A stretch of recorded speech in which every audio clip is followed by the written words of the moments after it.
Chapter 8. It's going to be all right. Total restoration.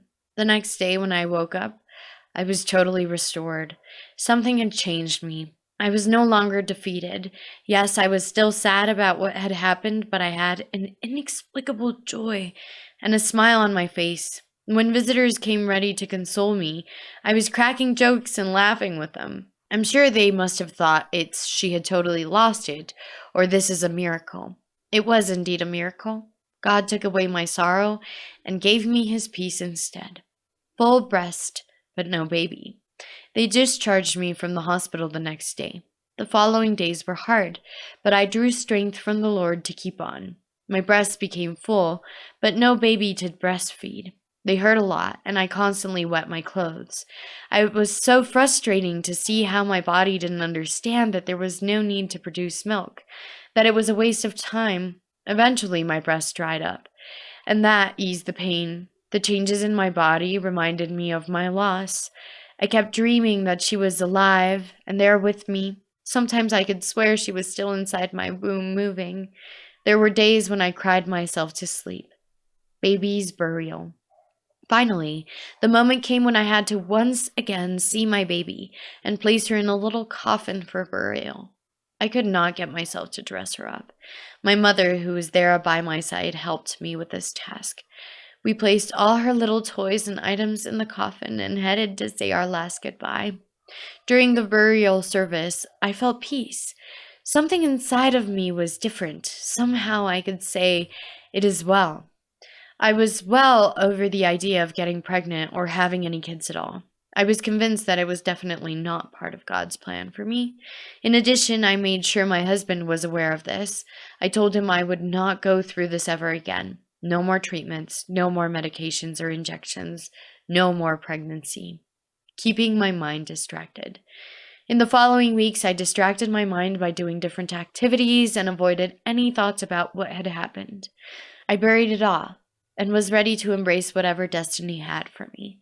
I would accept my fate, accept another loss, as I had closed that chapter in my life. Little did I know it was far from over. Maybe God was not aware of the no more pregnancy policy. Another pregnancy?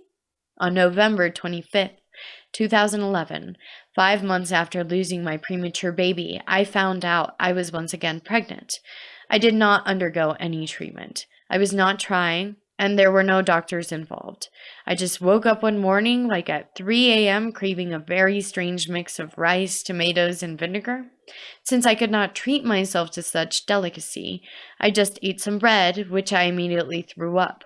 First, I thought I just had a sick stomach, but after spending the rest of the day dizzy and throwing up, I suspected something was not right. We decided to do a pregnancy test just to disregard that possibility before visiting the doctor. Remember, it was the last thing I wanted to hear about. The test came out positive. I did not know if to cry, laugh, jump, or throw up again. We made a doctor's appointment to fulfill all righteousness. I did not want to get too excited. It amazed doctors at how I got pregnant on my own once again. They performed all the tests and confirmed everything was perfect with the baby's development. Doctors act fast. Because of all the previous miscarriages and the high risk, they put me on hormonal drugs right away. They also gave me blood thinning injections, insulin, lots of vitamins, and sent me on bed rest. Different from the last pregnancy, immediately I got to the 3rd month, they did the circlage to keep the womb from opening. In addition, we kept the news about this pregnancy to ourselves and only told a few people that were spiritually mature so they could pray for us. If we told other people, they might unintentionally express their negativity and doubt about the situation, and that was not something we could afford. I can tell you that this pregnancy was so different. I learned to put away my fears and just to give God all of my insecurities and anxieties.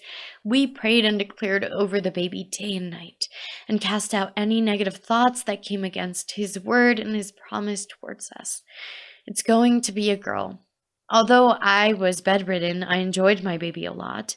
In no time, I learned I was having a baby girl, which made me extremely happy. Honestly, I could not care less whether it was a boy or girl. I just wanted a live, healthy baby. However, having a girl was just an extra bonus for me.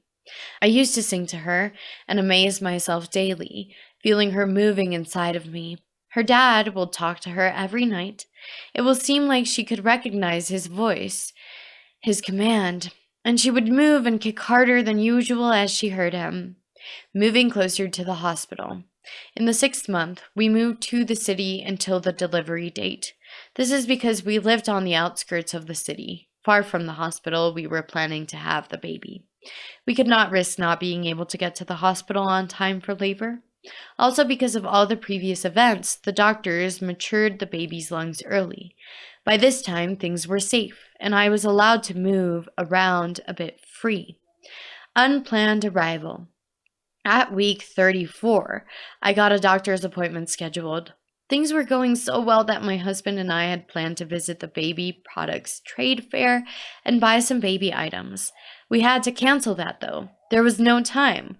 Once at the appointment, as the doctor performed the scan, she asked me if my bladder broke.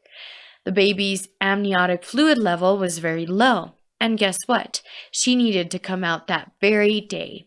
I was definitely not ready to have the baby yet. It was only 34 weeks. Emergency C-section, here we go. Nervous and overwhelmed. I can't describe with words how nervous I was. I mean, hearing the anesthesiologist talking to the nurse about not being sure of finding the place to put the epidural was not helping. I had read about epidural before, but since I was overwhelmed with a mix of emotions, I totally forgot that it was supposed to numb the lower part of my body. So there I was, unable to feel my legs and shouting, "I'm paralyzed! Help! I can't feel anything!" And to add more excitement to it all, they put this green cloth in front of me, making me not see what they were doing. As I saw smoke coming from the other side of the blanket, I was convinced they were attempting to slice me in half. So I quickly took matters into my own hands and I screamed like a mad woman. I took off the drip from my hand and started slapping and punching anything at my reach. There was blood all over since I had removed the drip. The doctors and nurses were agitated. My husband, who was in the room at the moment, was asked to step out because of my unruly behavior. I'm not sure who did it or what they used, but someone in that room injected me with a substance that had me singing, "Don't worry, be happy." I went from Kung Fu Panda to Winnie the Pooh in seconds.